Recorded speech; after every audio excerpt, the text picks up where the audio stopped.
मंत्र पाठ। ओ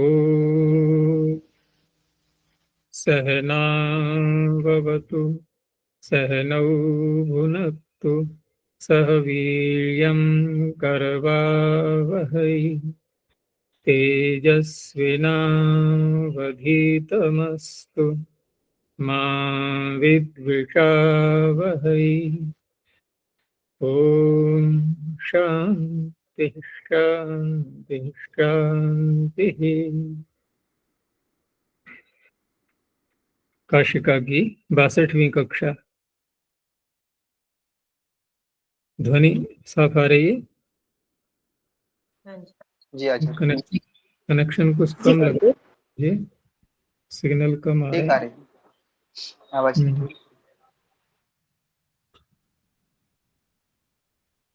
द्वितीय अध्याय का तृतीय पाठ चल रहा था, जिसमें कि 45 सूत्र हो चुके हैं। विभक्तियों के क्रम में गीते के अधिकार में अलग अलग कारकों में अलग अलग विभक्तियां की गई थी, और उन सब विभक्तियों के बाद में प्रथमा और षष्ठी दो रह गए थे। तो आगे प्रथमा का सूत्र आ रहा है। पीछे क्योंकि ये सारा जो विभक्तियों का विधान किया गया था वो म्या प्रातिपदिका सूत्र के द्वारा जो सौ जस्मौ सूत्र आता है उसके अधिकार में, तो उससे जो भी प्रत्यय किए गए उनके विभाग किए गए हैं 7 अलग अलग, और उन व्यक्तियों के बाद में फिर बहुषु बहुवचनम और द्वितीय और द्विवचन एक वचने, इन दोनों सूत्रों को भी जोड़ा जाता है। जब भी सौजस्मौढ़ सूत्र लगाएंगे तो तुरंत ही उनके साथ में ये दोनों सूत्र भी जोड़े जाते हैं, और फिर दोनों को मिला करके अर्थात बहुषु बहुवचनम और सौजस्मौढ़ अथवा द्वितीय और द्विवचन एक वचने और सौजस्मौढ़, इनकी फिर एक वाक्यता की जाती है। क्योंकि ये प्रत्यय अकेले तो सौजस्मौढ़ नहीं कर पाएगा, वो तो सारे ही प्रत्यय लाके रखेगा। तो कौन सा प्रत्यय लाना है वो दो सूत्र निर्णय करते हैं। फिर उनके साथ में ये अनभिहिते के अधिकार में जो सूत्र हैं कर्मणि द्वितीय आदि, इनको भी जोड़ा जाता है। ये सब मिलकर के पूरा एक वाक्य बनता है फिर। तो अब वहां पर विभिन्न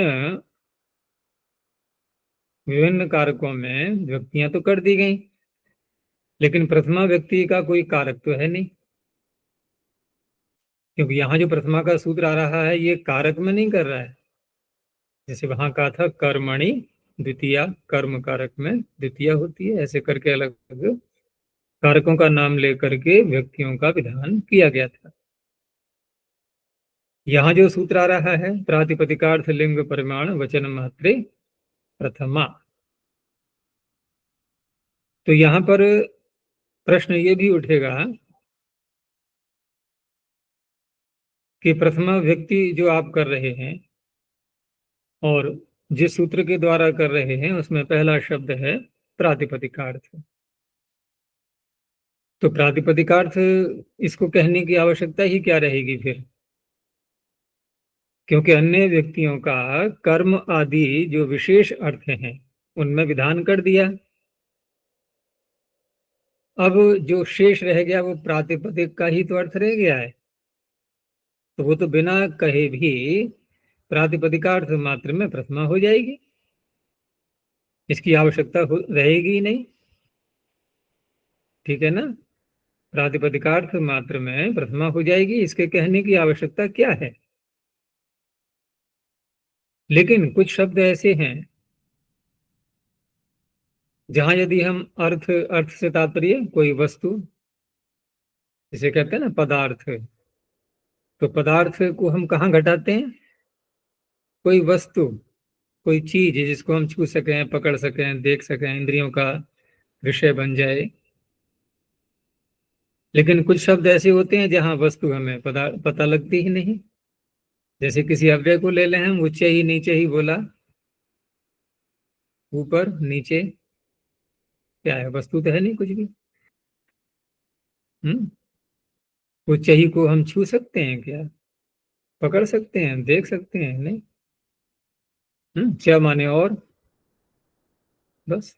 वा, वा का अर्थ अथवा, बिना, ये क्या वस्तुओं के नाम तो नहीं? तो प्रातिपदिकार्थ भी कहाँ यहाँ कोई दिखाई दे रहा है ऐसा? उस तरह से वस्तु के तात्पर्य नहीं है। इसलिए यहाँ पर प्रातिपदिक शब्द का अर्थ, बहुत सारी चर्चाएं इस पर महाभाष्य में आएंगी, यहाँ हम संक्षेप से लेंगे, सारी चर्चाएं यहाँ नहीं की गई हैं। तो एक निचोड़ निकाल करके दे दिया काशिकाकार ने कि प्रातिपदिकार्थ सत्ता। अब सत्ता कहने से वहां कोई वस्तु से तात्पर्य नहीं है। अब कोई भी शब्द का अर्थ होना चाहिए, वो चाहे वस्तु के रूप में है या अवस्तु के रूप में है। जैसे हम अभाव शब्द बोलते हैं, तो अभाव क्या किसी वस्तु का नाम है? अभाव, अभाव का अर्थ है न होना। जब है ही नहीं तो वस्तु कहाँ से आएगी उसमें? लेकिन क्या अभाव प्रातिपदिक नहीं है? वो भी एक प्रातिपदिक है। क्यों? क्योंकि उसके अर्थ को हम ले रहे हैं। क्योंकि निरर्थक शब्दों का तो प्रयोग हो ही नहीं सकता। जो किसी अर्थ को न दे ऐसे शब्द का कोई प्रयोग करेगा ही क्यों? क्योंकि अर्थ शब्द का प्रयोग करते हैं हम दूसरे को अर्थ समझाने के लिए, और वो अर्थ उसका है ही नहीं, समझाएंगे क्या दूसरे को? अर्थ उसका भी है। तो मात्र केवल सत्ता, ठीक है ना, इसमें भी प्रथमा हो जाए। नहीं तो प्रथमा कहाँ होती? अगर प्रातिपदिकार्थ शब्द न कहा जाए, तो जैसे प्रश्न मैंने उठाया था कि अन्य कारकों में विभक्तियां कर दी गई हैं और प्रातिपदिकार्थ मात्र में कोई विभक्ति नहीं की गई, तो बिना कहे भी प्रथमा उसमें हो जाएगी। लेकिन वो कहाँ होगी फिर? जहाँ कोई वस्तु है, जैसे वृक्ष है या अन्य कोई वस्तु है, कोई पदार्थ रखा हुआ है, वहां तो हो जाएगी, लेकिन अव्ययों में प्राप्त नहीं होगी। तो मुख्य रूप से ये जो प्रातिपदिकार्थ शब्द है, ये अव्यय के लिए है। सत्ता मात्र जहां हमें दिखाई दे रही है, बस केवल एक शब्द है, उसका कुछ न कुछ अर्थ विद्यमान है। इसलिए प्रातिपदिक जो ग्रहण है, उच्चई नीचई आदि, इनके साथ में, इसीलिए फिर आगे जो लिंग, परिमाण, वचन, ये सब अलग से जो कहे गए हैं, वो इसीलिए कहे गए। अव्ययों में तो ये सब बातें होती ही नहीं है। उसमें न लिंग है, न परिमाण है, न वचन है, कुछ भी नहीं है। तो प्रारंभ किया प्रातिपदिकार्थ सत्ता, सत्ता मात्र केवल। और अच्छा, सत्ता ये जाति पीडीएफ की है। फाइल हम्म पीडीएफ फाइल हम्म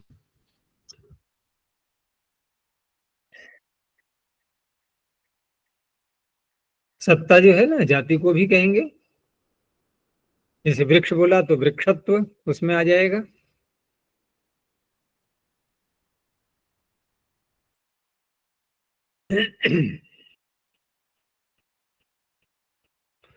तो प्रातिपदिकार्थ है सत्ता।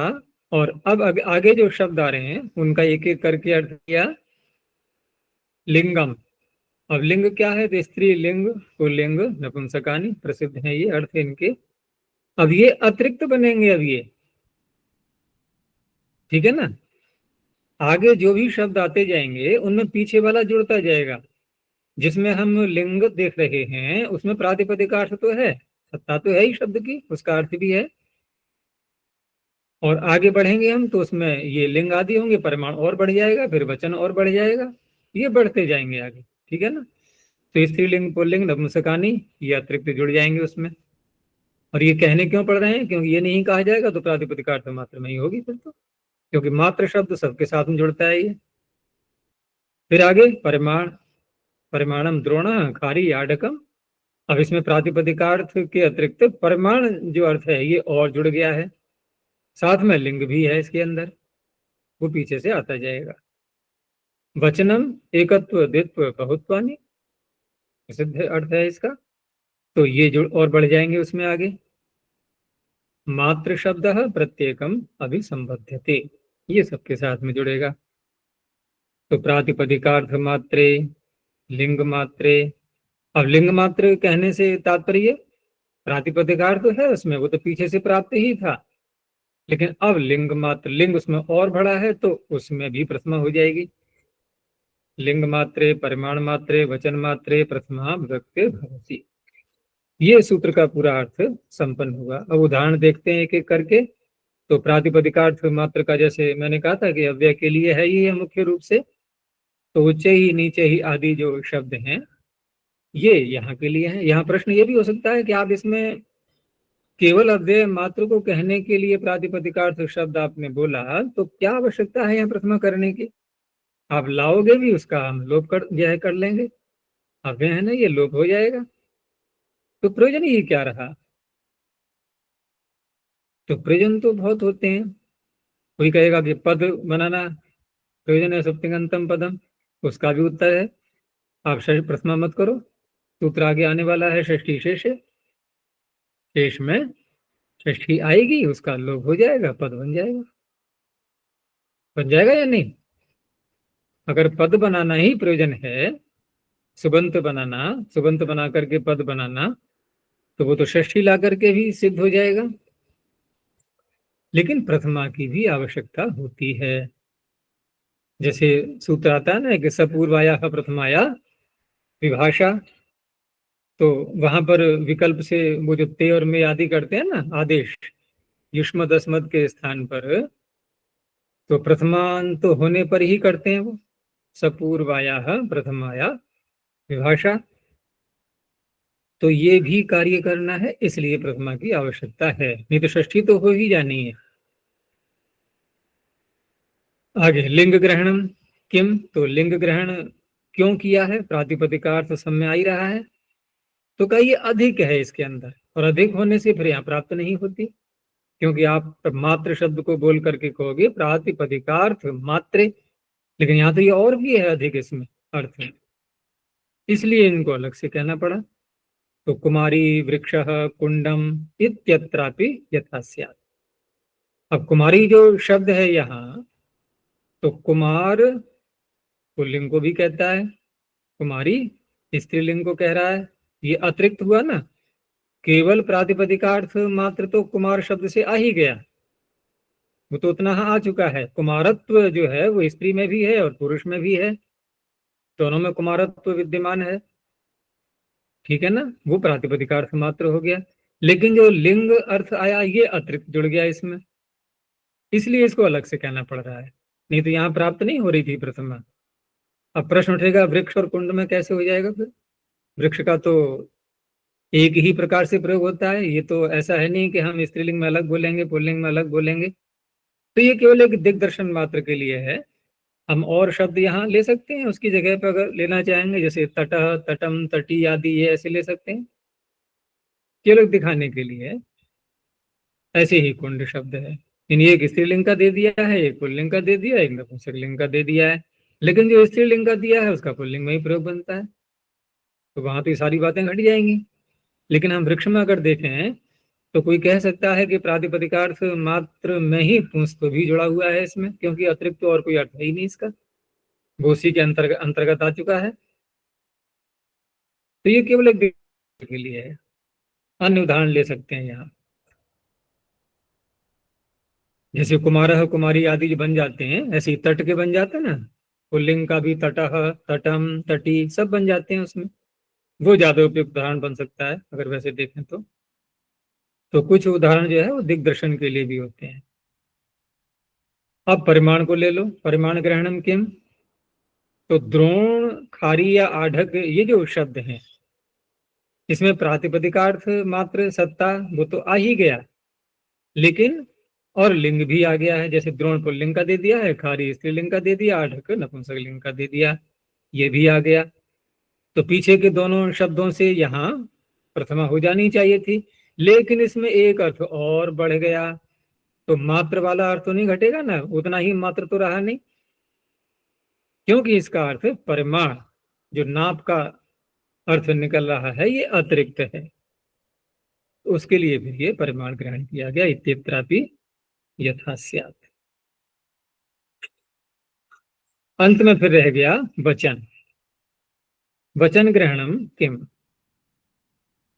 तो उसका उत्तर दिया एकत्वादिषु उक्तेष्वपि यथा स्यात्। एकत्व आदि जो अर्थ निकल रहे हैं इसमें, एक, एक, द्वौ, बहवः, इन शब्दों से, इनमें भी प्रथमा हो जाए, इसलिए क्योंकि इसमें प्रातिपदिकार्थ भी है, लिंग भी है, वचन भी है। देखो, एक एकवचन का दे दिया और दो द्विवचन का, और ये बहुवचन का।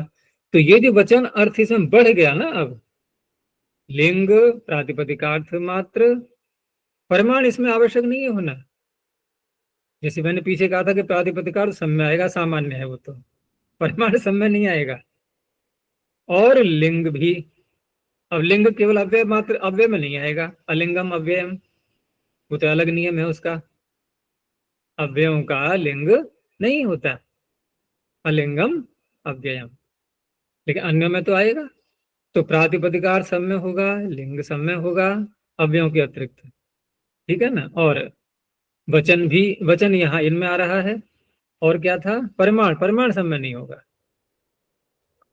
तो एकः द्वौ बहवः, इनमें भी हो जाएगी प्रथमा। अब इन्होंने जैसे पीछे कहा था कि प्रातिपदिक का अर्थ किया इन्होंने सत्ता, सत्ता मात्र।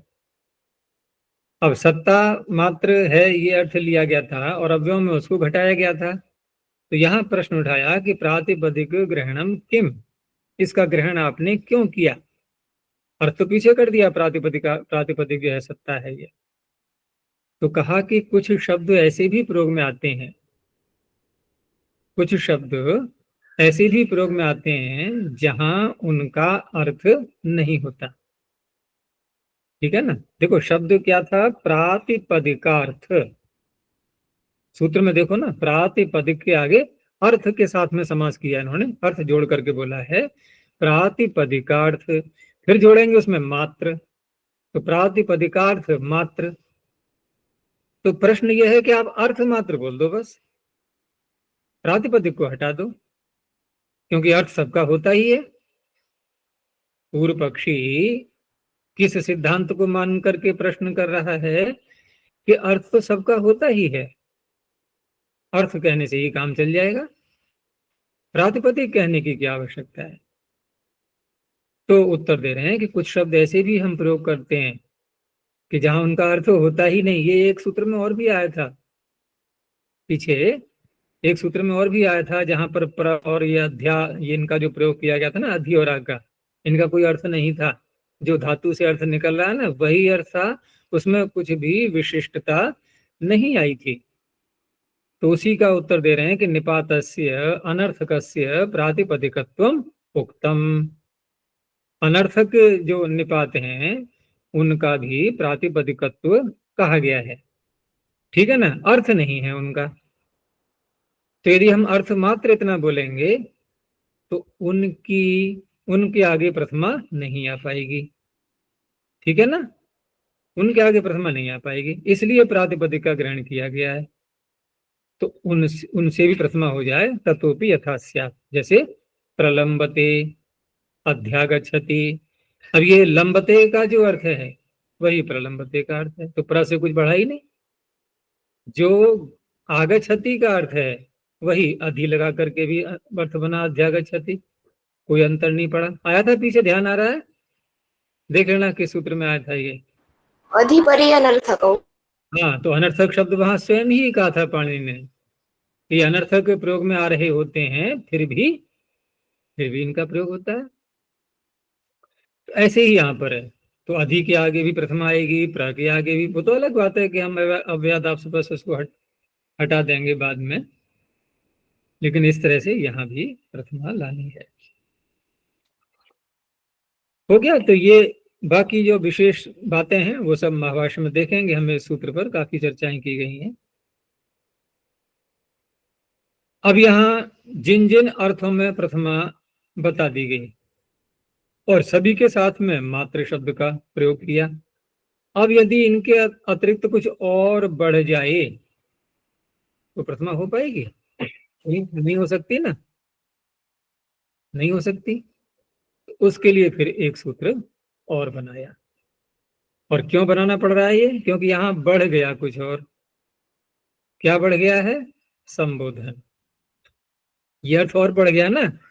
पीछे के सारे अर्थ विद्यमान है, परमाणु को मत ले लेना हर जगह, पीछे के सारे अर्थ विद्यमान है, लेकिन ये संबोधन और बढ़ गया।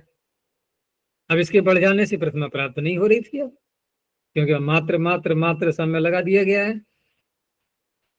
तो संबोधन, संबोधन का अर्थ किया पहले, आभिमुख्य करणम संबोधनम। क्या अर्थ हुआ? आभिमुख्य करणम, अभिमुख करना, ठीक है ना, सामने लाना। किसी को बुलाते हैं तो सामने ही तो आता है हमारे सामने आए, या हमारी बात जो कही जा रही है, हम जो वाक्य बोल रहे हैं, जो बात उसे कहना चाह रहे हैं, वह उसके कान तक पहुंचे सीधी, ठीक है ना। इन सारी बातों के लिए हम किसी का आह्वान करते हैं। तो आभिमुख्य करणम संबोधनम। अब ये अर्थ बढ़ गया उसमें, इसीलिए कहा कि तद अधिके प्रातिपदिकार्थे। तद अधिके सह अधिकः यस्मिन, या तद अधिकम यस्मिन। यह जो संबोधन है अर्थ, ये अधिक है जिसमें। ऐसे प्रातिपदिकार्थ, प्रातिपदिकार्थ तो है उसमें, लेकिन ये अधिक है और संबोधन करना है। तो तदधिके प्रातिपदिकार्थे प्रथमान्न प्राप्नोति इति वचनम आरभ्यते। इसलिए सूत्र आरंभ किया गया है। तो दो सूत्र हो गए। अब कोई प्रश्न ये करता कि आप जब इसी को अर्थ को बढ़ा करके आपको बोलना ही था तो उसी सूत्र में जोड़ देते। प्रातिपदिकार्थ लिंग परिमाण वचन संबोधन मात्रे प्रथमा, ठीक है ना। पढ़ते पढ़ते छात्रों को भी सूत्र बनाने आ ही जाते हैं, तो कह सकता है कोई भी शंका करके कि ऐसे आप सूत्र बना देते, ठीक है ना। अब तो सूत्र रचना में सब कुशल हो चुके होंगे पढ़ते पढ़ते। हो सकता है और इससे अच्छी अष्टाध्यायी कोई बन जाए, फिर नवाध्यायी हो या अष्टाध्यायी हो या सप्ताध्यायी हो। नवाध्यायी बनेगी तो फिर बढ़ जाएगी, छोटी होनी चाहिए आगे चल करके। तो उसके लिए है, क्योंकि आगे योग विभाग जो आगे जो विषय आ रहा है ना, वो केवल इसी एक को ही लेना है, इसलिए भी है। इसकी एक संज्ञा और बनेगी अब, तो वो यहाँ उत्तर दिया नहीं है अभी। तो संबोधने च प्रथमा विभक्तिर भवति, हे देवदत्त हे देवदत्त हे देवदत्ता, यहाँ भी प्रथमा होगी। अब इसी की संज्ञा आगे की जा रही है कि सा आमंत्रितम, सामंत्रितम। संबोधने या प्रथमा तदंतम शब्द रूपम। अब यहाँ प्रश्न उठ सकता है कि आप प्रत्यय में जो तदंत विधि कर रहे हैं तो ठीक है, स्वीकार्य है, होती है तदंत विधि, सभी को मान्य है, लेकिन संज्ञा करते समय तो तदंत विधि नहीं होती है। क्यों नहीं होती है बताओ? हाँ, नियम निकला कहाँ से? सुप्तिगंतम पदम से, ठीक है ना। पद संज्ञा कर रहे हैं वो, और अंत शब्द ग्रहण किया गया, तो क्या तात्पर्य निकला कि अन्यत्र यदि कहीं संज्ञा की जा रही है और प्रत्यय ग्रहण किया है तो तदंत विधि नहीं होती। अब यहाँ कहा सा माने कौन? प्रथमा। तो प्रथमा क्या है? प्रत्यय ही तो है, प्रत्ययों का एक समुदाय है ना, 3 प्रत्ययों का प्रथमा।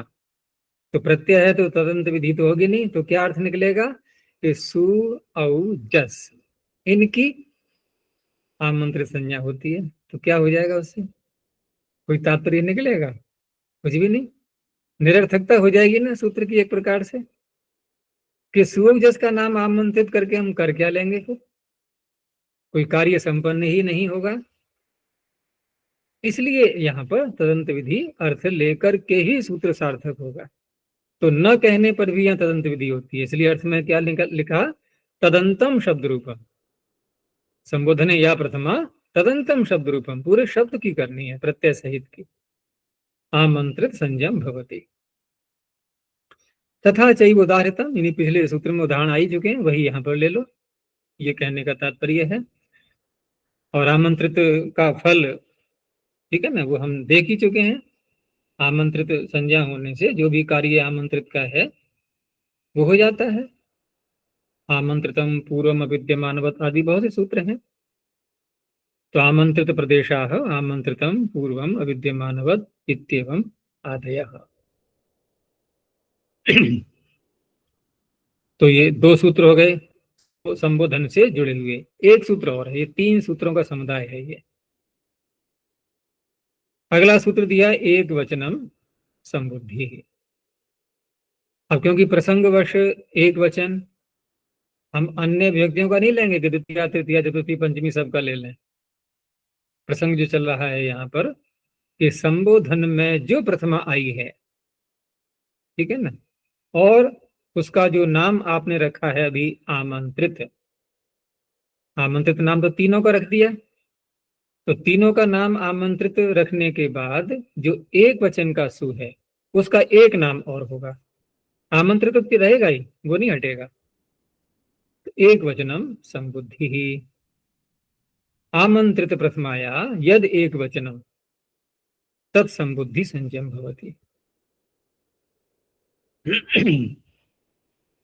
तो हे पटो, हे देवदत्त, और संबुद्धि का फल एंग ह्रस्वात् संबुद्धि, सु का लोप हो जाता है, तो संबुद्धि प्रदेशाः एंग ह्रस्वात् संबुद्धि इत्येवम् आदयः। तो इस तरह से प्रथमा विभक्ति से जुड़े हुए कितने सूत्र हो गए? 4 सूत्र, ठीक है ना, 4 सूत्र हो गए। उन 4 में एक तो प्रथमा एक सामान्य थी प्रातिपदिकार्थ लिंग प्रमाण सूत्र से, और ये जो 3 सूत्र हैं ये संबोधन में लगते हैं। अब रह गई एक विभक्ति केवल, ठीक है ना, और एक व्यक्ति रह गई है और वहां पर शेष शब्द बोल दिया आप, क्योंकि अब किसी अर्थ को नहीं बताया जाएगा। अब जो कुछ भी रह गया वो सब शेष ही है, और वो शेष वो यहां तक व्यापक बन जाता है, उसको इतना सरल कर दिया, इतना व्यापक कर दिया। व्यापक होने से सरलता आती है, ध्यान रखना। अगर सीमित कर दें तो कठिनता आती है, होता है नहीं है? खुला छोड़ दो तब थोड़ी व्यापकता आएगी, वो सरल हो जाएगा, सबको सुलभ है ना। तो परमात्मा व्यापक है तभी, इसीलिए सबको सुलभ है, ठीक है ना, सभी को प्राप्त है। और सीमित होता तो भाग दौड़ मस्ती, भीड़ हो जाती है ना, लाइन लगती, फिर कौन पहले मिलेगा उससे। यही तो हो रहा है मंदिरों में, क्योंकि लोगों ने सीमित मान लिया उसको, तो सीमित मान लिया तो ठीक है, करो भीड़ इकट्ठी, फिर और क्या, यही तो होगा। व्यापक मानना फिर कहाँ भागना है, कहीं नहीं, सर्वसुलभ हो जाएगा।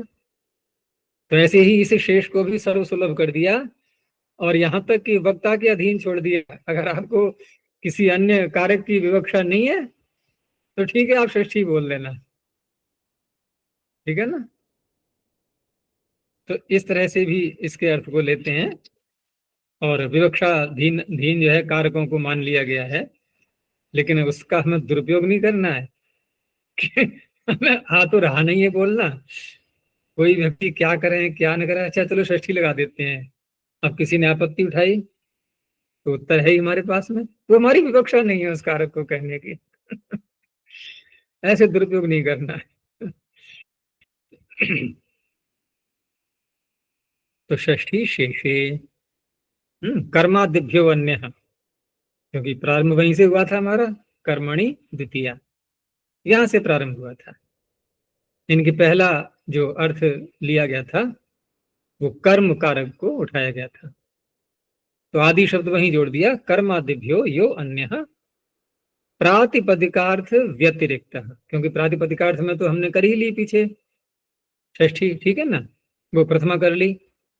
तो ये जो सारे अर्थ हैं कर्मादियों से अन्य, प्रातिपदिकार्थ आदि से भी व्यतिरिक्त, वो कौन से अर्थ हैं? कि स्वस्वामी संबंध आदि ही। अब ये क्योंकि प्रसिद्ध अर्थ है स्वस्वामी संबंध वाला, इसमें ही षष्ठी प्रायः होती ही है। अन्य अर्थ लेंगे भी हम तो इसी की एक तरह से शाखाएं निकल पड़ती हैं, ठीक है ना। संबंध कुछ ना कुछ तो होता ही है। तो स्वस्वामी संबंध आदि ये जो अतिरिक्त अर्थ हैं, इन सबको शेष माना गया। शेषः अत्र षष्ठी विभक्तिर्भवति। उदाहरण दे दिया है, राज्य पुरुषस्य गृहम। यहाँ दो षष्ठियां एक साथ दिखा दी हैं। अर्थ क्या बनेगा इसका? राजा के पुरुष का घर। तो समास क्यों नहीं किया? समास भी हो सकता है, ऐसा नहीं है। कोई कहेगा नहीं असमर्थ है, कैसे हो जाएगा? तो कोई बात नहीं है, पहले राज्य पुरुष का कर लो, फिर राजपुरुषस्य गृहम, क्या आपत्ति है? लेकिन तीनों को अलग अलग दिखा रहे हैं हम, ऐसे नहीं होगा समास, क्योंकि इस वाक्य में पुरुषस्य असमर्थ है, ठीक है ना, क्योंकि वो गृह के साथ जुड़ा हुआ है, पुरुष का घर। तो राज्य में भी षष्ठी हो गई, क्योंकि यहाँ भी शेष है ये, और पुरुषस्य, ये सब स्वस्वामी संबंध हो गया। राजा का पुरुष का स्वस्वामी संबंध, पुरुष का और गृह का स्वस्वामी संबंध, इस प्रकार से। पशोः पादः, ये भी स्वस्वामी संबंध हो गया, या अवयव अवयवी संबंध कह दो और स्पष्टता के लिए। लेकिन वहां भी हम गहराई से देखें तो है वो स्वस्वामी संबंधी, कि मेरा पैर है, पशु का पैर है, मेरा हाथ है, ये सब क्या है? ये तो मैं अपने को स्व मान रहा हूं, ये अंग क्या है मेरे? नहीं, मैं अपने को स्वामी मान रहा हूं, अंग क्या है मेरे? ये स्व हो गए सब। तो सब उसी की शाखाएं हैं एक प्रकार से। ऐसे ही पितुः पुत्रः, ये पिता पुत्र का संबंध एक अलग से बहुत व्यापक संबंध है ये भी। तो इस तरह से शेष में षष्ठी हो जाती है। अब ये जो सूत्र है ये अपने में पूर्ण है, क्योंकि कोई कहे कि नहीं ये बात तो रह गई, इसमें षष्ठी नहीं हो पाई। कहाँ रहेगी? जब शेष बोल दिया तो रह क्या जाएगा? सब कुछ तो आ गया। आप तो और रह जाता है, या शेष स्वयं में अशेष होता है? शेष कहने के बाद भी कुछ और शेष रहता है क्या? सब आ गया ना। तो अब जो सूत्र आगे आ रहे हैं षष्ठी करने वाले, ये अब क्या करेंगे? अब इनका महत्व रह क्या गया? आप कि नहीं नहीं हम भी षष्ठी करेंगे। भाई कहाँ करोगे? हमने सारे ले तो लिए, मुख्य मुख्य अर्थ सारे पीछे ले लिए थे, बाकी बचे हुए सब इसमें आ गए। षष्ठी शेषे में तो रहे ही क्या गया अन्य सूत्रों के लिए, और फिर भी अन्य सूत्र आ रहे हैं। तो अब ये क्या करेंगे? ये पीछे की विभक्तियों के अपवाद होंगे अब, ठीक है ना। पीछे जो अलग अलग अर्थों में जो विभक्तियां कही गई हैं, कर्म आदि में, द्वितीय आदि, उनके अपवाद बनेंगे अब ये। तो इसीलिए सूत्र आया ज्यों विदर्थस्य करणे। अब करण कारक में तो तृतीया कर दी गई थी, कर्तृकरण तृतीया, तो ये उसका अपवाद बन जाएगा। कर्म में कहीं कहा जाएगी षष्ठी, तो कर्मण द्वितीया का अपवाद बन जाएगा। इस प्रकार के सूत्र रह गए हैं केवल अब। तो ज्यों विदर्थस्य करणे। ज्या धातु, ज्या अब बोधने, ठीक है ना, बोधन अर्थ में ही आती है, अर्थात ज्ञानार्थक है ये। लेकिन सूत्र क्या कह रहा है? अविदर्थस्य, ज्ञानार्थक न हो। तो ज्ञानार्थक न हो, धातु बड़ी है धातु पाठ में, ज्ञान के ज्ञानार्थ में ही। तो क्या उत्तर होगा फिर इसका? बहुत प्रसिद्ध वाक्य है, धातु नाम अनेकार्थैः धातवो भवन्ति। अनेकार्थ धातव कह लो, धातु नाम अनेकार्थत्वम, घुमा फिराए कैसे ही बोल दो वाक्य, ठीक है ना। धातुओं के अनेक अर्थ होते हैं, तो अनेक अर्थ होते हैं। तो यहाँ जो अर्थ लिया गया है ये है प्रवृत्ति अर्थ, आगे स्वयं बताएंगे ये। तो जानाते है अविदर्थस्य, अर्थात अज्ञानार्थस्य, उसी को खोला है। और विदर्थ, विदर्थस्य, अविदर्थ। तो जानाते है अविदर्थस्य अज्ञानार्थस्य करणे कारके षष्ठी व्यक्तिर्भवति। तो सर्पशो जानीते मधनो जानीते, ये जो वाक्य है ये वास्तव में तृतीया होनी चाहिए। क्यों? क्योंकि ज्ञान धातु तो हम उसी अर्थ में लेंगे, प्रवृत्ति के अर्थ में। प्रवृत्त हो रहा है, भोजन में प्रवृत्त हो रहा है, ठीक है ना। इच्छा नहीं थी पहले या भूख कम है, लेकिन जब उसको पता चला कि घी पड़ा हुआ है तो फिर खा लेंगे, कोई बात नहीं। तो घी के कारण से, तो घी क्या बन गया? करण, ठीक है ना। तो सर्पिषा जानीते ऐसे होना चाहिए था, नहीं घी के कारण से प्रवृत्त हो रहा है, उसमें षष्ठी हो गई, सर्पिषो जानीते, मधुनो जानीते। सर्पिषा करणे न प्रवर्तते। सर्पिष क्या है? करण के रूप में है, यहाँ साधन के रूप में है। सर्पिष यदि उसको पता न चलता तो प्रवृत्त नहीं होता। तो प्रवृत्ति वचनो जानाति ही अविदर्थ। अब क्योंकि ज्ञा धातु यहाँ पर प्रवृत्ति अर्थ वाली है, इसलिए अविदर्थ हो गई। अथवा मिथ्या ज्ञान वचन, उसको यूं भी कह सकते हैं, जैसे अविदर्थ का अर्थ क्या किया? न जानना, या न जानने का तात्पर्य गलत जानना। जैसे हम कहते हैं ना अज्ञान, तो अज्ञान का अर्थ न जानना होता है या गलत जानना होता है? गलत जानना। हाँ, न जानना ये नहीं घटेगा, क्योंकि जीवात्मा को हम ये नहीं कह सकते। जैसे जीवात्मा को कहते हैं ना कि ये अज्ञ है, तो अज्ञ कहेंगे या अल्पज्ञ कहेंगे? अल्पज्ञ कहेंगे, अल्प जानता है, ठीक है। लेकिन जब अविद्या से ग्रस्त होने की बात कही जाती है तो वहां अविद्या का अर्थ ये थोड़ी करेंगे कि जहां विद्या का पूर्ण अभाव है, ऐसा नहीं। मिथ्या ज्ञान, जानता तो है लेकिन गलत जानता है, तो अविदर्थ का अर्थ किया इन्होंने मिथ्या ज्ञान। तो मिथ्या ज्ञान भी हो गया यहाँ पर। अथवा मिथ्या ज्ञान वचन, किसी ने कह दिया घी पड़ा है भोजन में खा ले, प्रवृत्त हो गया, उसने मान लिया। या उसको धोखा रहा, दूर से देखा तो हाँ सब्जी में कुछ जो उसका जो जलांश होता है ऊपर दिखाई देता है, तो उसको लगा घी पड़ा हुआ है इसमें, ठीक है ना, उसके कारण से प्रवृत्त हो गया। तो दोनों बातें घट जाएंगी।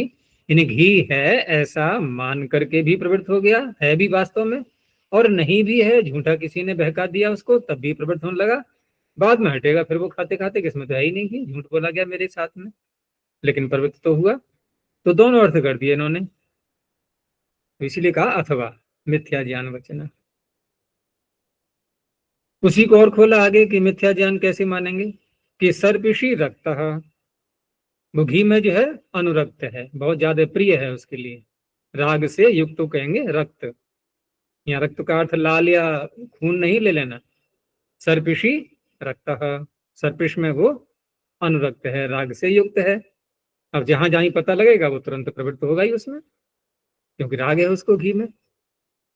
अथवा प्रतिहतः, या किसी ने उसको धोखा दिया है, ठीक है ना, तो धोखा देने का तात्पर्य वही प्रतिघात।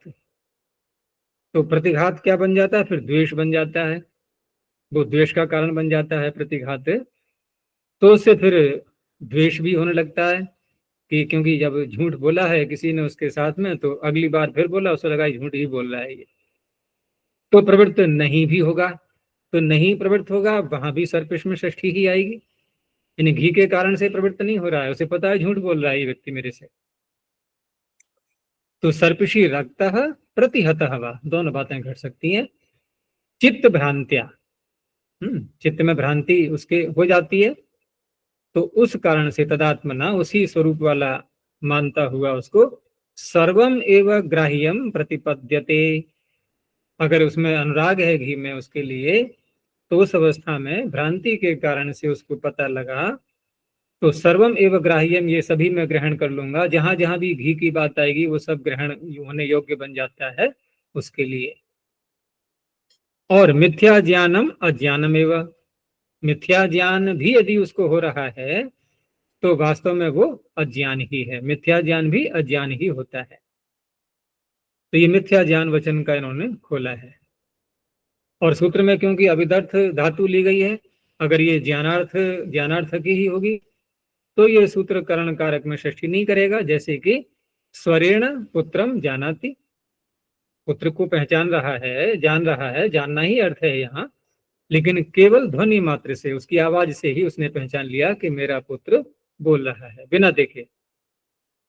ठीक है ना, आवाज से पहचान हो ही जाती है। बार बार हम जब किसी को सुनते हैं तो ये कौन बोल रहा है, आंखें बंद है हमारी, बिना देखे भी हम बता सकते हैं कि ये अमुक व्यक्ति की आवाज है।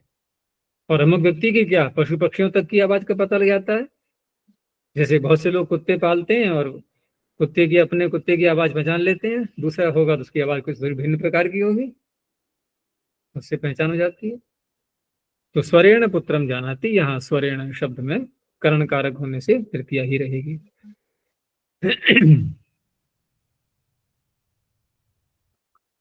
आगे, अधिगर्थ दयेशाम कर्मणि, इसमें 3 धातुएं हैं और पहले धातु के साथ में अर्थ शब्द को जोड़ दिया है, इसलिए वहां पर उसके पर्यायवाची भी ले लेंगे। तो अधि उपसर्ग पूर्वक एक धातु, एक स्मरणे, लेकिन अधि अर्थ अधि उसके साथ में लगाते ही हैं। तो शेष एति वर्तते, यहाँ शेष की अनुवृत्ति पीछे से षष्ठी शेषे से चल रही है, और शेष जब कहा जाएगा तो उस अवस्था में तात्पर्य वही होगा कि जब सूत्र कह रहा है कर्मणि, कर्म कारक में षष्ठी कर रहा है, तो शेष लग रहा है, ये शेष कहाँ हुआ। सूत्रकार स्पष्ट बोल रहे हैं कि कर्म में षष्ठी करनी है, तो कर्म क्या शेष था। शेष तो ये कहा था ना, कर्मादिभ्यो ये अन्य अर्था, वो शेष कही जाएंगे। तो फिर क्या करें अब, बोलो, शेष कैसे माने, वही विवक्षाधीन, ठीक है ना। वक्ता को कर्म की विवक्षा नहीं है, नहीं है तो क्या कहेंगे, इसके लिए शेष अर्थ हो गया। अभी कर्मादिभ्यो अन्य, उसको कर्म की विवक्षा ही नहीं है, तो अन्य में आ गया, नहीं आ गया वो, इसलिए फिर शेष की अनुवृत्ति ला रहे हैं यहाँ पर, उसी से अर्थ करेंगे विवक्षा के अधीन मानते हुए। तो अधिगर्थः स्मरणार्थः, उसका अर्थ खोल दिया। और बाकी जो धातुएं हैं, दय दान गति रक्षणेषु, ये दय धातु आ गई। धातु पाठ में और भी अर्थ जुड़ा हुआ है ना इसमें, कैसे बोलो, दया दान गति रक्षण हिंसा दानेषु, हिंसा दानेषु, वहां इस तरह से है, इन्होंने इस तरह से लिया है। ये तो धातुओं में भी धातु पाठ के जो पाठ भेद मिलते हैं ना, ये इससे पता लगता है। यहाँ दान गति रक्षणेषु, हिंसा अर्थ इसमें नहीं दिया है। और ईश ऐश्वर्य, एतेषाम कर्मणि कारके शेषत्वेन विवक्षिते, देखो ना, विवक्षा वाली बात आ गई यहाँ पर भी। और वहां नहीं कहा था कि विवक्षा है षष्ठी शेष में, वहां विवक्षा हो भी सकती है, नहीं भी हो सकती है। तो शेषत्वेन विवक्षिते षष्ठी व्यक्तिर्भवति, जैसे मातुरध्येति, अब अध्येति का अर्थ यहाँ पर स्मरण करना, अधिक अर्थ, तो इसीलिए उसके पर्यायवाची में स्मृति धातु का भी प्रयोग आ गया, मातुः स्मरति, यानी कि मातरम अध्येति, ये तात्पर्य है। तो मातुरध्येति, मातुः स्मरति, सर्पिशो दयति। अब सर्पिशो दयते में दय दान, दान अर्थ ले सकते हैं, घी का दान कर रहा है तो घी कर्म हो गया सर्पिश, लेकिन षष्ठी हो गई। सर्पिश ईष्टे, सर्पिश का स्वामी है, मालिक है उसका, तो यहाँ जिसका ईश बनेगा वो कर्म होना चाहिए, तो कर्म में षष्ठी हो गई। ऐसे ही मधुना ईष्टे, कर्मणि इति किम, अब कर्म में ही तो षष्ठी करेगा ये शेष विवक्षा होने पर। लेकिन यहाँ पर इसी वाक्य में जो आगे दे रहे हैं, मातुर गुण ही स्मरति, तो मातु स्मरति में तो हो गई षष्ठी, लेकिन गुण शब्द में जो तृतीया दिखाई दे रही है हमें, ये करण कारक हुआ। माता की याद कर रहा है, उसके गुणों का ध्यान करते हुए, गुणों के कारण से, उसकी अच्छाइयों के कारण से उसको माँ याद आ रही है। तो यहाँ पर गुण करण के रूप में है, करण कारक है, उसमें षष्ठी नहीं होगी। जो कर्म है मातृ, उसमें हो गई। शेष इति किम, अब शेष की अनुवृत्ति लाइफ देखो, अब मातरम स्मरति, यहाँ वक्ता को कर्म को न कहने की विवक्षा नहीं है, वो कर्म को कर्म के रूप में ही ले रहा है अब, ठीक है, उसने द्वितीया ही रखी वहां, उसने शेष नहीं बनाया उसको, तो मातरम स्मरति। यही जहां जहां भी ये शेष की बात आएगी वहां ऐसे ही अर्थ करना है, विवक्षाधीन होने से। आगे, क्रिया प्रतियत्ने। क्रिया प्रतियत्ने, प्रतियत्न शब्द जो दिया है इसमें सामान्य रूप से अर्थ लेंगे हम तो यत्न का अर्थ पता ही है, प्रयत्न करना, और प्रति लगा देते हैं, तो थोड़ा सा अर्थ बदलेगा उससे। वो स्वयं बता रहे हैं कि सतह गुणांतराधान, जैसा पदार्थ विद्यमान है और उस पदार्थ में जो भी गुण पूर्व से विद्यमान है, ठीक है ना। सतह का तात्पर्य जिनकी सत्ता है, जिनकी पहले से सत्ता विद्यमान है, हमने कुछ भी नहीं किया है अभी, जो उसका वास्तविक गुण पहले से विद्यमान है, उसमें कुछ परिवर्तन करना, गुणांतराधान। गुणांतरा यानी भिन्न गुणों का आधान करना, ये प्रतियत्न कहलाएगा। ये सूत्रकार को अर्थ अभिप्रेत है। तो करोते ही कर्मणि कारके शेषत्व न विवक्षते, शेष वाली बात यहां भी आ रही है क्योंकि कर्म कारक का नाम ले दिया। जब जब भी किसी कारक का नाम लेंगे तो वहां पर विवक्षा कहते हुए शेष को बोला जाएगा, वैसे नहीं। और अगर वैसे शेष है तो षष्ठी षष्ठी शेषे सूत्र है ही पर्याप्त षष्ठी करने के लिए, अन्य सूत्रों की आवश्यकता ही नहीं है फिर तो शेषत्व न विवक्षते प्रत्यत्ने गम्यमाने षष्ठी विभक्तिर भवति। तो एधो दकस्य उपस्कृति, ये पीछे ही मैंने बताया था, ये पृथक पृथक रहेगा ये, क्योंकि एधह का है ये, एधो ये अलग पद हो गया, और उदक में ऊ को हटा करके जो है ना, ऊ का लोप करके दक शब्द रह जाता है, उसी का प्रयोग है ये, उदक अर्थ ही है इसका। तो ईंधन जब जलाते हैं और जल रख दिया हमने ईंधन के ऊपर पात्र में, तो जल का गुण क्या है? शीतलता। अब शीतल गुण उसकी सत्ता है, तो सत्व गुणांतराधान, यहां भिन्न गुण आ गया, अब उसमें उष्णता आ गई। किसने की? ईंधन ने, ठीक है ना। तो करोते ही कर्मणि कारके, उपस्कृते जो क्री धातु आ रही है, तो ये क्री का कर्म क्या बना यहां पर? उदक, क्योंकि उदक में गुणांतराधान हो रहा है, और एध उसका कर्ता हो गया। तो एधो दकस्य, कर्म में षष्ठी हो गई, उपस्कृते। शस्त्र पत्रस्य, शस्त्र पत्रस्य उपस्कृते, क्या तात्पर्य हुआ? कोई शस्त्र ले सकते हैं हम, और पत्र क्या है? उसका जो किनारा होता है ना, जो जहां धार होती है, उसका फाल, धार वाला भाग। तो उस धार को, मान लो मोटी धार हो गई है, कार्य नहीं हो पा रहा है उससे, तो उसको थोड़ा तीक्ष्ण करते हैं। तो तीक्ष्ण करना उसकी धार को, ये गुण अंतराधान हो गया। जो धार वहां नहीं थी, मोटी हो गई थी, उसको तीक्ष्ण करना। तो शस्त्र पत्रस्य, ये कर्म हो गया उसका। ये शस्त्र का जो पत्र है वो कर्म हो गया, उसमें षष्ठी हो गई, शस्त्र पत्रस्य उपस्कृते। यहाँ कर्ता का प्रयोग नहीं किया, वो किसी मनुष्य को ले सकते हैं या किसी यंत्र को।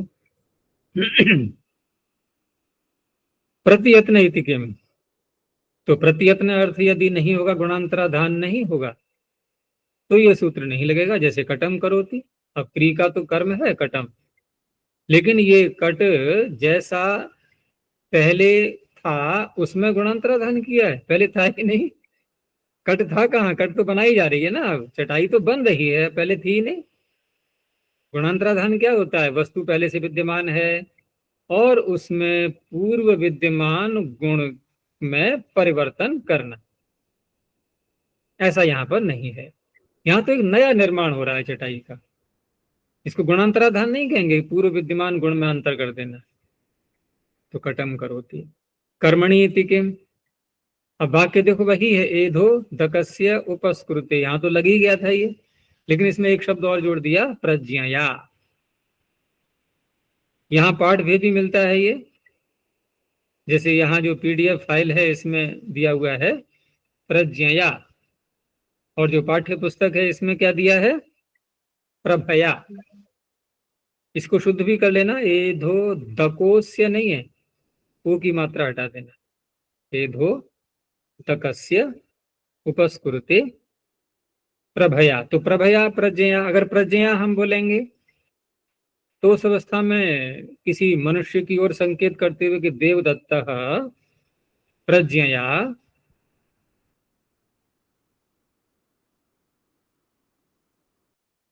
नहीं, प्रज्ञा तो क्योंकि एध यहाँ पर कर्ता के रूप में है तो देवदत्त शब्द भी नहीं कहा जाएगा, क्योंकि देव तो कर्ता बनाएंगे फिर तो एध यहाँ पर करण के रूप में आएगा।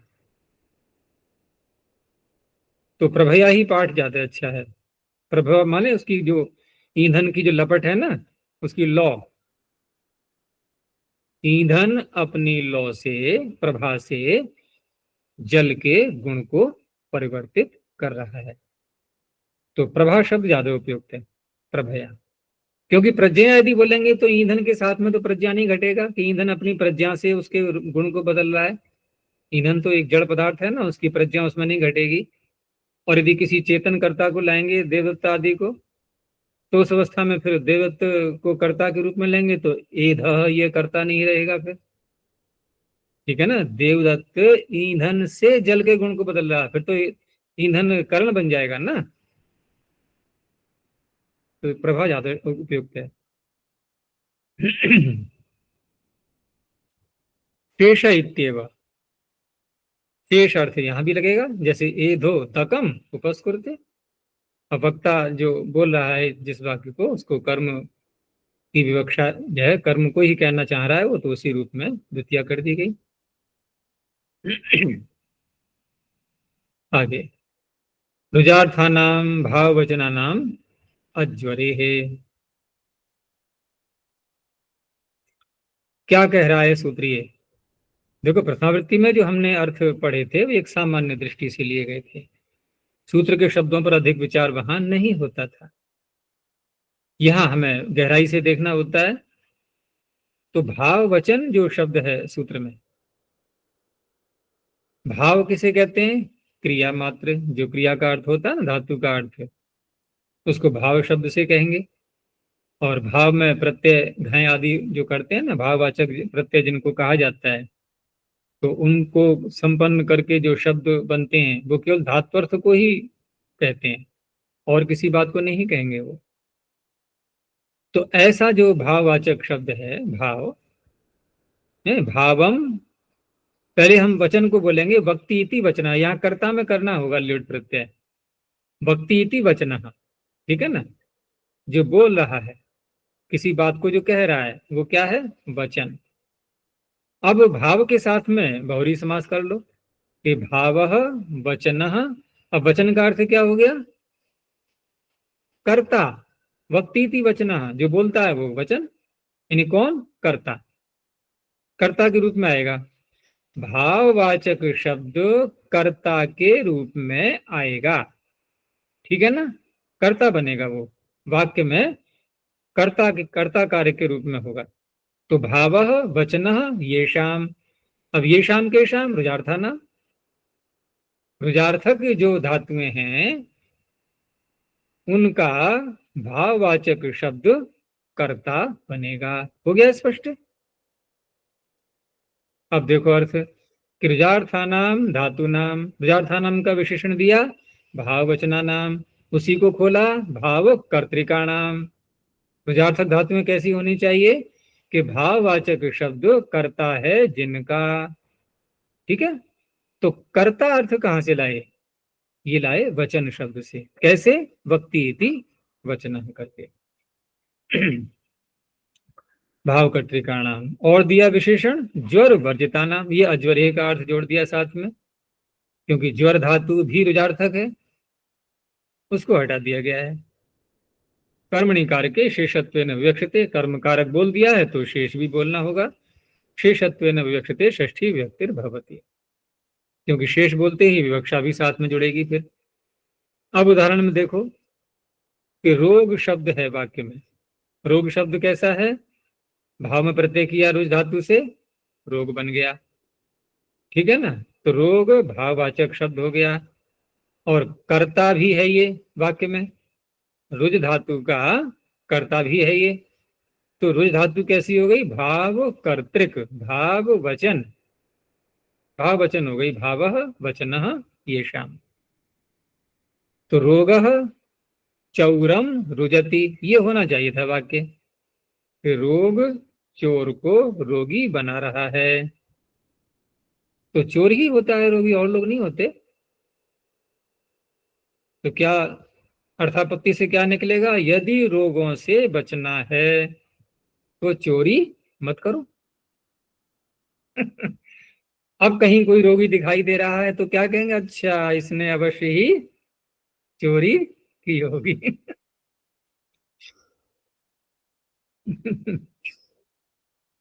चलो, तो एक दोष तो है ही उसमें, चोर है, ये चोरी करता है। तो फिर अन्य जो बीमारियां आएंगी वो ध्यान दे ही नहीं रहा है, सब चुरा चुरा के खा रहा है, रोगी बन रहा है। ठीक है ना? तो चौरस्य रुजति रोग, चौरस्य, क्योंकि अब देवत्व को भी रोगी कहाँ तक बनाते रहेंगे, सारे काम सब देवत्व के ऊपर ही घटाएंगे, वो भी अच्छा नहीं लगता है। तो उदाहरण कभी कभी बदल भी जाते हैं। देवदत्त या जदत्त जो है वो साइड में बैठ जाते हैं कुछ काल के लिए। चौरस्य आमयति, तो आमय में भी, आमय धातु भी रोग अर्थ में ही आती है। तो आमयति आमयः, अब यहाँ आमय शब्द को भाववाचक बनाया गया। ठीक है ना? आमयः चौरम आमयति, तो चौरम का हो गया चौरस्य। प्रजार्थानामिति किम, अब उदाहरण कैसे आएगा? भाववाचक शब्द तो होगा और वह वाक्य में कर्ता भी होगा, लेकिन धातु रुजार्थक नहीं होगी। तो श्लोक दे दिया है कहीं का, ये क्या अर्थ बनेगा इसका? एति जीवंतम आनंदो नरम वर्ष शतादपि जीव पुत्रक मामैवं तपः साहसम आचर। ढूंढो इसमें शब्द कौन सा है। हमारा उदाहरण कहाँ जाके बन रहा है? प्रत्युदाहरण का अंश कितना है इसमें? आनंदः जीवंतम नरम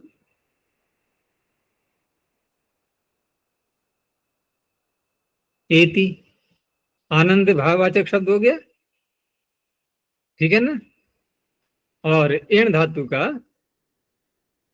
आनंद प्राप्त होता है, तो एण धातु का कर्ता हो गया, हो गया कि नहीं? आनंदः एति, आनंद प्राप्त होता है। तो प्राप्त कौन हो रहा है? आनंद, कर्ता हो गया। कैसा है आनंद? भाववाचक शब्द है। तो इण धातु कैसी हो गई? भाव कर्तृक हो गई, भाव वचन हो गई, लेकिन स्वयं इण धातु रुजार्थक नहीं है। बस यही देखना था। तो आनंद जीवंतम नरम एति वर्ष शतादपि, 100 वर्ष से ऊपर भी यदि कोई निकल जाता है मनुष्य, ठीक है ना, और यदि स्वस्थ रूप से है, जीवंतम का तात्पर्य जी रहा है, जी रहा है ऐसे नहीं एक लाश बन करके जी रहा है, होता है ना बीमारियों से ग्रस्त, ऐसे नहीं, एक अच्छी प्रकार से जी रहा है। तो अच्छी प्रकार जी रहा है इसका अर्थ है आनंद प्राप्त हो रहा है उसको। यानी कि 100 साल पूरा होने के बाद भी यदि हम स्वस्थ हैं तो आनंद हमें प्राप्त होता है। इसलिए अगली जो पंक्ति अब कहाँ का है श्लोक पता नहीं। तो जीव पुत्र का, हे पुत्र जियो, ठीक है ना, अर्थात जीवित बने रहो आनंदित होते हुए। माँ माँ एवं तपः साहसम आचर, जो अधिक वैसे कार्य हैं कठोर, जो दुख देने वाले हैं, तपः साहसम आदि, उनको मत करो। ठीक है ना, आनंद से जियो, ये तात्पर्य। तो उदाहरण मात्र हमें देखना है कि आनंदः जीवंतम नरम एति, तो जीवंतम नरम में षष्ठी व्यक्ति नहीं हुई क्योंकि इण धातु रुजार्थक नहीं है। आगे दिया भाववचनानामिति किम, तो भाववचन यानी कि भाव कर्तृक होना चाहिए धातु को। तो धातु तो वही मिलेगी रुजार्थक, जैसे रुजति आ रहा है, नदी कूलानी रुजति। तो ये यहाँ रुजति का कर्ता कौन है वाक्य में? नदी। लेकिन नदी क्या भाववाचक शब्द है? नहीं, इसलिए ये सूत्र यहाँ नहीं लगा। तो कूलानी में षष्ठी नहीं हुई, द्वितीया ही होगी, नदी कूलानी रुजति। अज्वरे रीति किम, अब अज्वर ज्वर धातु यदि प्रयोग करेंगे तब भी ये सूत्र षष्ठी नहीं करेगा। जैसे चौरम ज्वरयति ज्वरः, तो ज्वर भाववाचक शब्द है, ठीक है ना, लेकिन जिस धातु का ये करता है वह धातु ज्वर आ गई इसमें, ज्वर रोगे, तो चौर में षष्ठी नहीं हुई। वार्तिककार कह रहा है इसमें थोड़ा और भी बढ़ाओ, क्योंकि संताप धातु का यदि हम प्रयोग करेंगे सम उपसर्ग पूर्वक तप धातु का अणिच करके, तो वो भी रुजार्थक बन जाती है। तो ज्वर का आपने निषेध किया है तो सम उपसर्ग पूर्वक तप धातु का भी निषेध करना है। तो अज्वरी संताप्यो रीति वक्तव्यम, तो चौरम संतापयति तापः, ये अगर निषेध नहीं करेंगे तो यहाँ चौर में षष्ठी होने लगेगी। शेष इत्येव, विवक्षा वाली बात फिर आ गई यहाँ पर। यदि वक्ता कर्म के रूप में ही ले रहा है उसको, तो चौरम रुजति रोग, अब द्वितीया ही रहेगी, यहाँ षष्ठी नहीं होगी।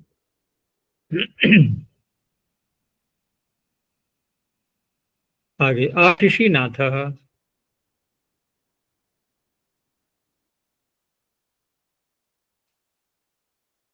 नाथ धातु किस अर्थ में आती है?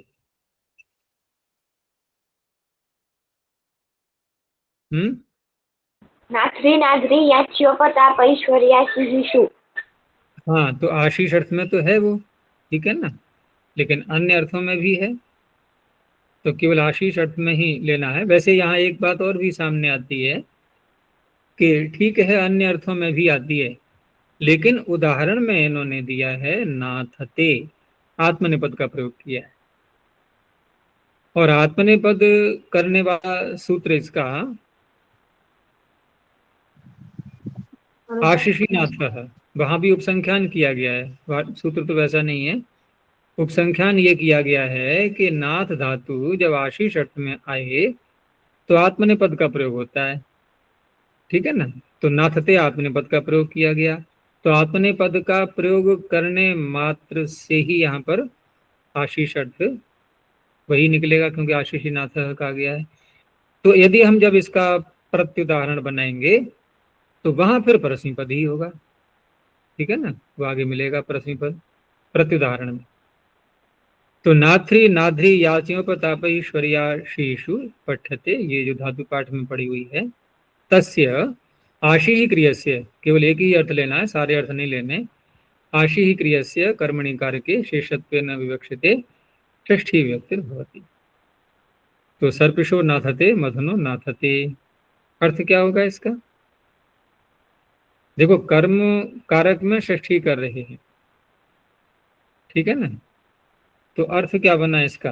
घी को इच्छा कर, घी को चाहता, हाँ, घी को चाह रहा है, नहीं घी की याचना कर रहा है एक प्रकार से, नहीं घी का आशीर्वाद दिया जा रहा है, आशी अर्थ है ना, अगर वो अर्थ बदल देंगे हम तब तो प्रत्युदाहरण बनेगा फिर उसका। तो सर्पिषो नाथते मधुनो नाथते, घी के रूप में आशीर्वाद दे रहा है, घी प्राप्त होता रहे, इसको घी मिलता रहे, ऐसे करके। इसीलिए फिर बना प्रदान के वाशिषी के माणवकम उपनाथति। अब यहाँ पर माणवकम उपनाथति का तात्पर्य है कि माणवक की याचना कर रहा है, वो चाह रहा है, उसको मांग रहा है माणवक को, ठीक है ना, तो आशीष अर्थ नहीं है नाथ धातु का यहाँ पर। माणवकम उपनाथति अंगपुत्र का अधीश्व, उसको मांग रहा है, और अगले जो वाक्य जोड़ दिया है वो केवल इसीलिए है, पूरा करने के लिए कि हे पुत्र अध्ययन करो, इसलिए उसको मांग रहा है। आगे जासी निप्रहण नाट क्राथ पिशाम हिंसायाम, धातुएं तो अनेक पढ़ दी इसमें, साथ में उनका अर्थ बता दिया, सबका मिला जुला कि हिंसा अर्थ होना चाहिए। तो इसमें कुछ धातुएं जैसे कि क्राथ है, कृत है वैसे तो क्राथ जब पढ़िए इसका तात्पर्य है नीच करके ही लाना है, ऐसे ही नट का नाट पढ़ दिया है।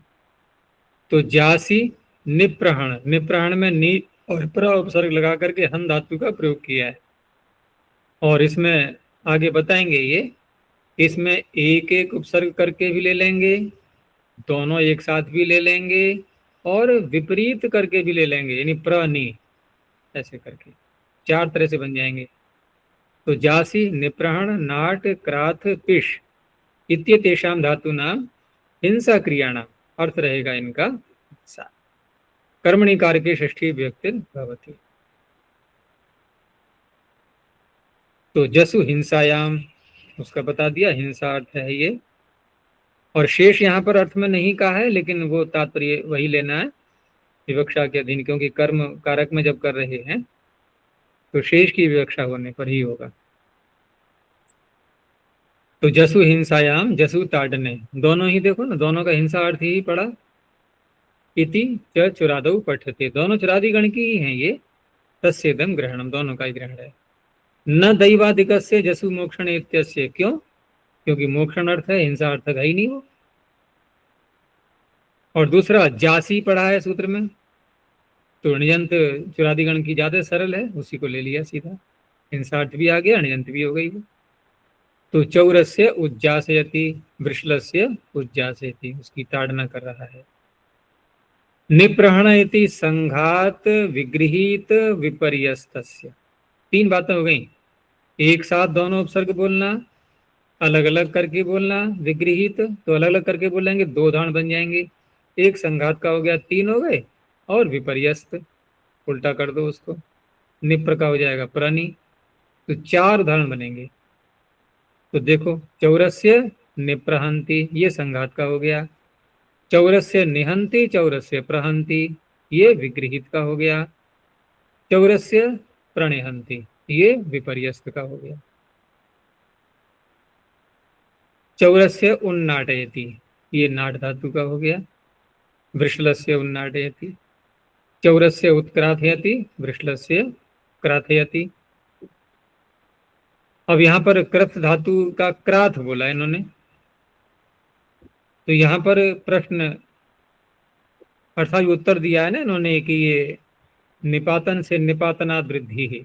तो निपातन से वृद्धि क्यों? हम णिजंत मान करके नहीं कर सकते क्या? तो उसका आगे समझा रहे हैं कि निपातन से वृद्धि हमने क्यों कहा। इसलिए कहा कि अयम ही घटादौ पठ्यते। घटादि गण में जो सूत्र है ना धातु पाठ में, कि श्रथ कनथ क्रथ क्लथ हिंसार्थ, हिंसा अर्थ के रूप में लेकर के घटादि गण में इसको पढ़ा। तो घटादि गण में पढ़ेंगे तो घटादयो मितः इति मित संज्ञायाम, मिताम ह्रस्व इति ह्रस्वत्वम स्यात्, तो बनेगा ही नहीं क्राथयति।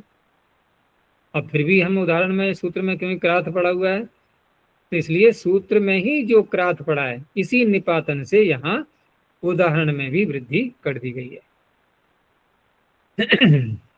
पिश धातु का चौरस्य पिनष्टि, वृषलस्य पिनष्टि। हिंसायामिति के, हिंसा अर्थ की ही लेनी थी सारी। हिंसा अर्थ यदि नहीं होगा तो जैसे धाना, हाँ पिनष्टि, धान को पीस रहा, धान को पीस रहा, हिंसा थोड़ी कर रहा है उसको, उनको कष्ट नहीं पहुंचा रहा है कोई भी, तो वहां द्वितीया ही रहेगी, द्वितीया का बहुवचन हो जाएगा। ये स्त्रीलिंग में प्रयोग किया गया है, ये धाना शब्द का स्त्रीलिंग में द्वितीया का बहुवचन। शेष इत्येव, अब शेष अर्थ नहीं है, अगर कर्म की ही विवक्षा है तो द्वितीया ही रखेंगे। शेष इत्येव चौरम उज्जासयति, अर्थ वही रहेगा, अर्थ में अंतर नहीं आएगा, बस केवल विवक्षा की बात हो गई, यहाँ कर्म की ही विवक्षा है। एषाम इति किम, धातुएं जो आपने गिना दी गई हैं, तो गिनाएंगे नहीं तो हिंसार्थ तो और भी धातुएं हैं वो भी आ जाएंगी फिर तो, इसलिए परिगणन भी आवश्यक था। तो चौरम हिनस्ति, अब हिसी धातु भी हिंसा अर्थ में आती है, हिसी हिंसायाम, तो यहाँ नहीं होगा, कर्म षष्ठी नहीं होगी, चौरम हिनस्ति। निप्रहण इति किम, हन धातु के साथ में नि और प्र आपने क्यों लगाया, तो कहा चौरम विहंति, यदि अन्य कोई उपसर्ग लगाएंगे तब भी षष्ठी नहीं होगी। आगे व्यवहारी पणो समर्थयो हो।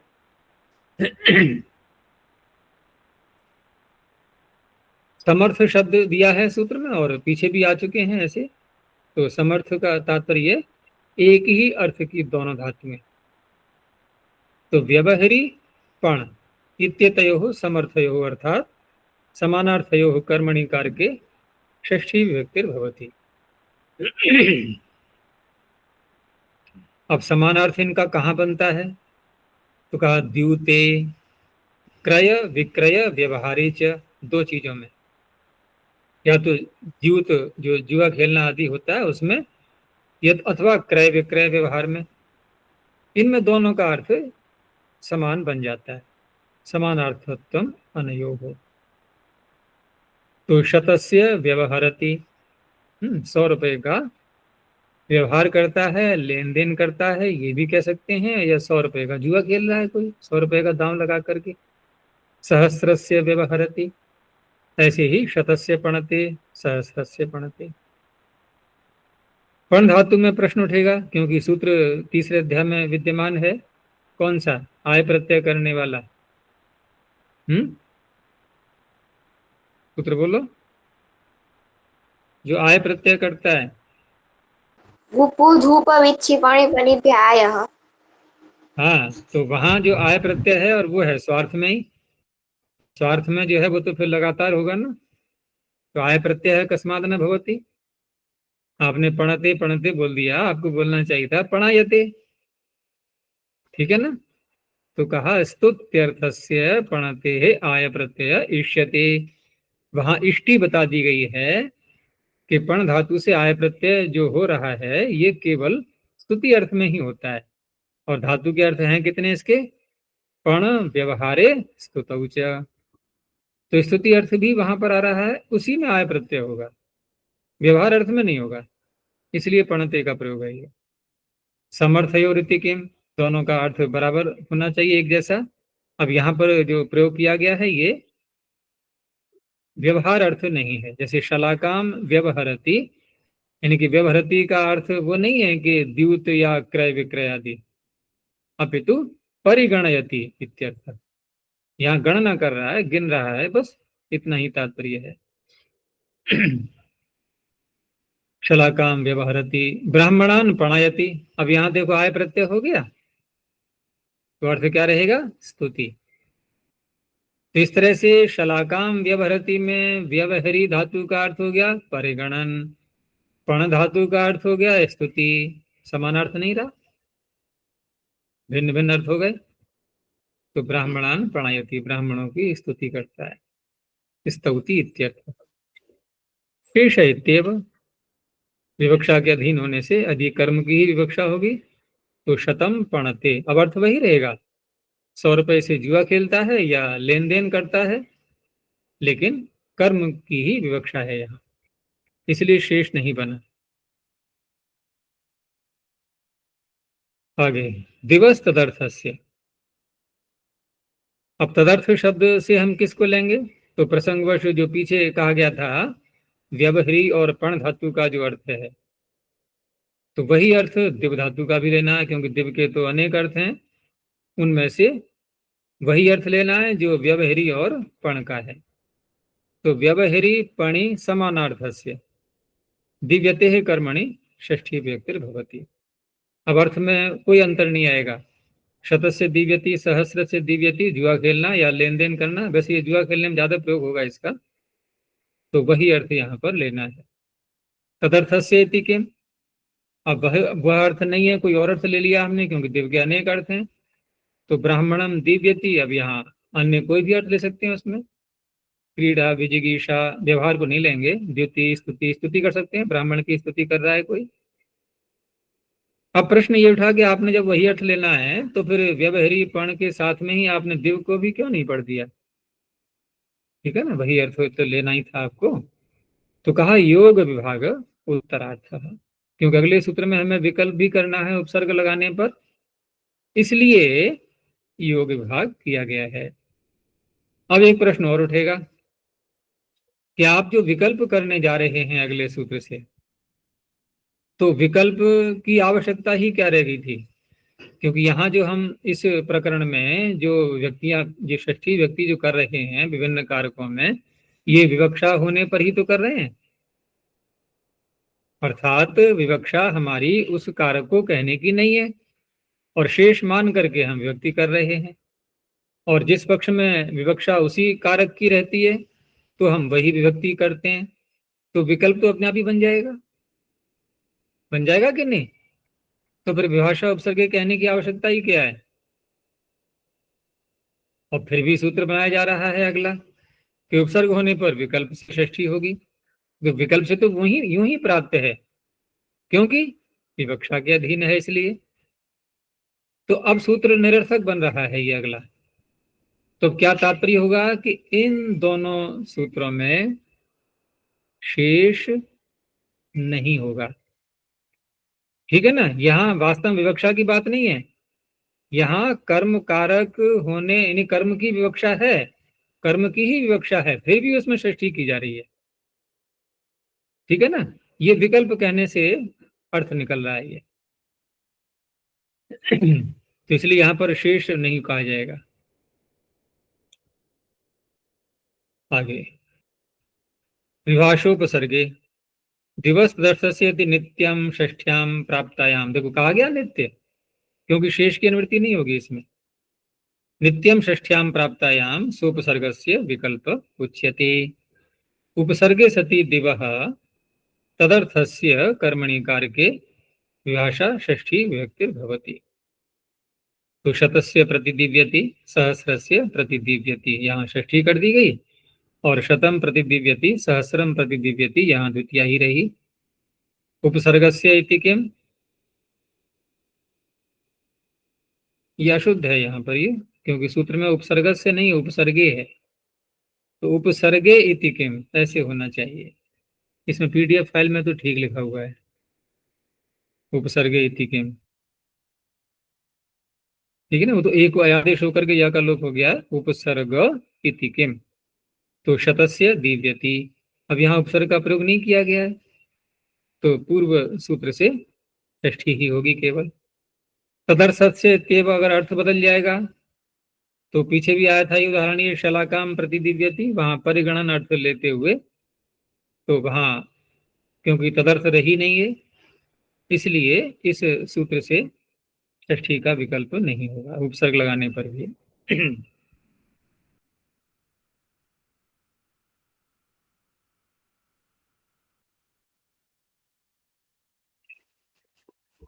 चलो एक सूत्र और ले लेते हैं, द्वितीया ब्राह्मणे।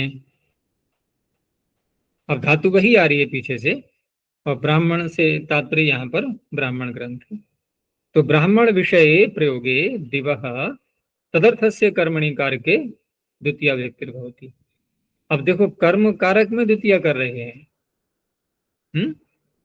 तो बड़ा विचित्र सा लगता है कि कर्म कारक में द्वितीय, तो कर्म द्वितीय सूत्र कर ही रहा था, तो इसलिए क्योंकि पिछले सूत्र से यहाँ पर षष्ठी प्राप्त हो रही थी, इसलिए द्वितीय की जा रही है, तो उसका अपवाद बनेगा अभी ये। तो ब्राह्मण प्रयोग में ब्राह्मण विषय प्रयोग है, वहां कर्म कारक में द्वितीय ही रहेगी, जैसे गाम अस्य तद अहह सभायाम दीद्ययुः। तो कौन सा कर्म है यहाँ पर? गाम। ठीक है ना? तो गाम में यहाँ पर षष्ठी नहीं हुई, और दिव धातु का ये कर्म है। अनुपसर्गस्य षष्ठ्याम प्राप्तायाम, किस सूत्र से? दिवस तदर्थस्य से, विभाषोपसर्गे से नहीं, दिवस तदर्थस्य से षष्ठी प्राप्त हो रही थी। षष्ठ्याम प्राप्तायाम इदम वचनम, सोपसर्गस्य तु छंदसी व्यवस्थित विभाषया भी सिद्ध्यति। अगर उपसर्ग लगा करके बोलेंगे तो ब्राह्मण ग्रंथ में हम नित्य षष्ठी मान सकते हैं, वो नित्य द्वितीय मान सकते हैं। ठीक है ना? अन्यत्र षष्ठी ले सकते हैं, व्यवस्थित भाषा बन जाती है ना, कि जहां जैसी आवश्यकता है वहां वैसा अर्थ कर लिया। तो उपसर्ग होने पर तो विकल्प हो ही जाता व्यवस्थित भाषा मानते हुए, लेकिन जब उपसर्ग रहित है उस अवस्था में दिवस तदर्थस्य नित्य ही षष्ठी कर रहा था, उसमें कर्म में द्वितीय करने के लिए ये सूत्र बनाया गया है। ठीक है, बस यहीं तक रखते हैं, कल ये पाठ पूरा हो जाएगा।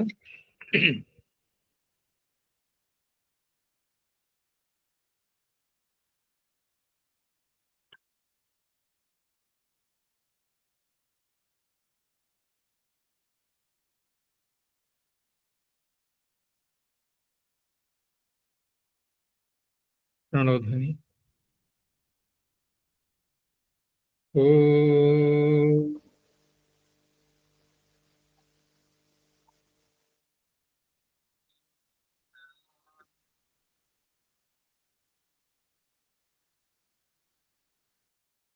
ओम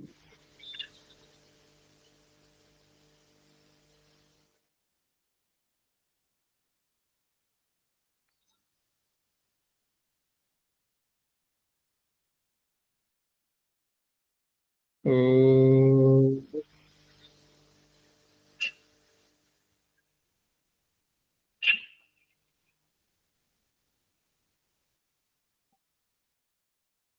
शांति शांति शांति।